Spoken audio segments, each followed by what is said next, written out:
Sa iba pang detalye ng balita, patubig bago magpasko, Pilar Water District ipinaliwan o pinapalawig ang serbisyo sa Kabiguan at Lumbang. Ang buong detalye ng balita nasa linya sa Megapo Patrol number 24, SM Alvin Lozano.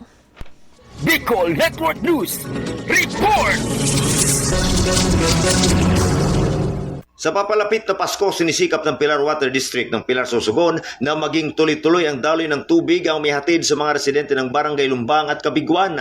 Kaugnay nito, inanunsyo ng Pilar Water District na puspusan ang kanilang ginagawang pipeline extension sa Barangay Kabiguan upang tiyakin na maabot ang serbisyong patubig ang bawat tahanan at barangay bago magpasko. Samantala, good news din sa Barangay Lumbang. Matagumpay ang isinagawang pump testing kamakailan at inaasahang magbibigay daan ito sa mas mabilis na pagkakaroon ng tubig ng barangay. Kasalukuyan ang inaayos ang dalawang tangke, ang sump tank at reservoir upang masigurong sapat ang supply ng tubig sa lugar. Sa kabilang dako, nananawagan din ang pamunuan sa mga residente na maging mas maayos at tuloy-tuloy ang serbisyo sa pamamagitan din ng kanilang kooperasyon sa pagbabantay ng main pipelines upang maiwasan ang anumang pagkakasira at pagkaantala sa serbisyo ng tubig. Mula dito sa Bayan ng Pilar, kasama mo sa pagbabalita para sa Bicol Network News, Megawa Patrol numero 24, Alvin Lozano, tatak tunay na serbisyo.